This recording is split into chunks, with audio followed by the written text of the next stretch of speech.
Sasa mrembo umekuwa aje? Poa. Asante kuja kuona. Kwani ulilala ukituota? Nataka kuota. For long. Usijali, watu wamelala. Si tuko poa. Ni pressure tu maisha. Kulea. Kulea si rahisi, acha nikwambie. Asante. Poa sana mambo. Poa. Uko aje? Uko poa. How have you been? Not fine. Why? Mimi unisalimi? You know. I know what. Mbona unisalimi? Si unajua tu niko na kesi na wewe. Kesi gani? Hawezi tu amka na amani?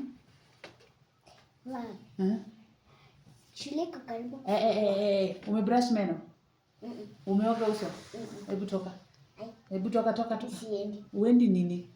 Unataka nini? Nataka unilipie school fees. Nani amekwambia sijalipa?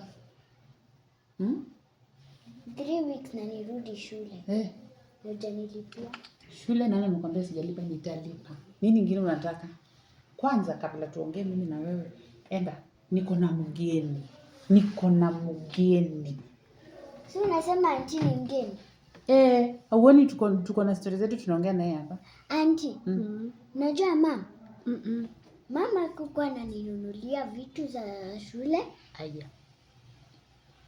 Anabaki tu kwa simu. Amka. Akubai kabisa. Simama. Toka uende. Toka hapa. Enda uvae sweta. Ni mapema. Unaaka. Narudi. Toka. Nimeenda kuvaa jacket narudi ni. Shida ya watu kwa siku hizi wa nini? Mbona hivyo nini? Pia wewe umemjoin.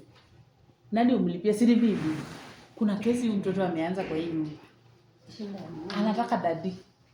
Kuna mbaba amekuwa akiimba hapa baba Ian.